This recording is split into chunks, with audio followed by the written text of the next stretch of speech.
एक बार की बात है, रोज की तरह बादशाह अकबर दरबार में बैठकर अपनी प्रजा की समस्या सुन रहे थे। सभी लोग अपनी अपनी समस्या लेकर बादशाह के सामने हाजिर हो रहे थे और तभी राघव व केशव नाम के दो पड़ोसी अपनी समस्या लेकर दरबार में आए।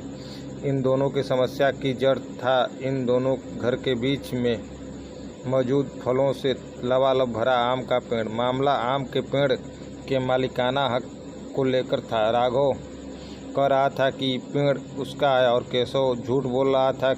वही केशव का कहना था कि वह पेड़ का असली मालिक है और राघव झूठा है। पेड़ एक और मालिक दो का मामला बहुत उलझा हुआ था और दोनों में से कोई भी हार मानने को तैयार नहीं था। दोनों पक्षों की बात सुनकर और सोच विचार करने के बाद बादशाह अकबर ने यह मामला अपने नवरत्नों में से एक बीरबल को सौंप दिया। मामले को सुलझाने और सच्चाई का पता लगाने के लिए बीरबल ने एक नाटक रचा।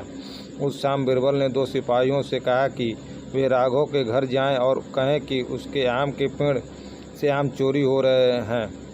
उन्होंने दोनों सिपाहियों को केशव के घर जाकर भी यही संदेश देने को कहा। साथ ही बीरबल ने कहा कि यह संदेश देने के बाद वो उनके घर के पीछे छिप कर देखें कि राघव और केशव क्या करते हैं। बीरबल ने यह भी कहा कि राघव और केशव को पता नहीं लगना चाहिए कि तुम उनके घर आम की चोरी की सूचना लेकर जा रहे हो। सिपाहियों ने बिल्कुल वैसा ही किया जैसा बीरबल ने कहा। दो सिपाही केशव के घर गए और दो राघव के घर। जब वो वहां पहुंचे तो उन्हें पता चला कि राघव और केशव दोनों ही घर में नहीं थे।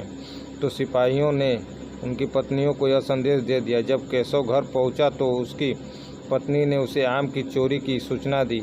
यह सुनकर केशव ने कहा, अरे भाग्यवान, खाना तो खिला दो। आम के चक्कर में अब क्या भूखा बैठा रहूं और कौन सा वह पेड़ मेरा अपना है। चोरी हो रही है तो हम दोनों सुबह देखेंगे। यह कहकर वह आराम से बैठकर खाना खाने लगा। वहीं जब राघव घर आया और उसकी पत्नी ने यह बात उसे बताई तो वह उल्टे पैर पेड़ की तरह दौड़ पड़ा। उसकी पत्नी ने पीछे से आवाज़ लगाई, अरे खाना तो खा लीजिए। जिस पर राघव ने कहा, खाना तो सुबह भी खा सकता हूँ, लेकिन अगर आज आम चोरी हो गए तो मेरी पूरे साल की मेहनत पर पानी फिर जाएगा। सिपाहियों ने दोनों के घर के बाहर छिपकर यह सारा नज़ारा देखा और वापस दरबार जाकर बीरबल को बताया। अगले दिन दोनों फिर से दरबार में हाजिर हुए। उन दोनों के सामने बीरबल ने बादशाह अकबर से कहा, जहाँ पना सारी समस्या की जड़ वह पेड़ है, क्यों ना हम वो पेड़ ही कटवा दें।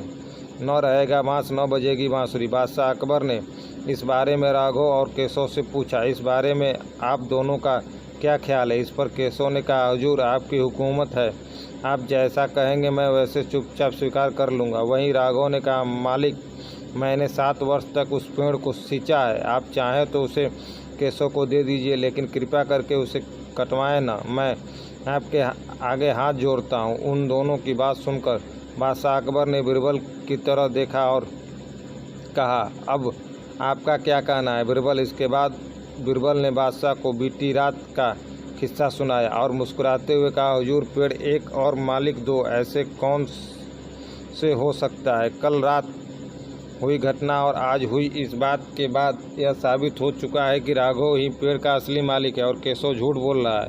यह सुनकर बादशाह ने बीरबल की वो शाबाशी दी। उन्होंने अपने हक के खातिर लड़ने के लिए राघव को बधाई दी और चोरी करने व झूठ बोलने के लिए केशव को जेल में बंद करने का आदेश दिया। एक कहानी से आपको क्या शिक्षा मिलती है। और यूट्यूब को, हमारे चैनल को सब्सक्राइब करें, कमेंट करें, शेयर करें, लाइक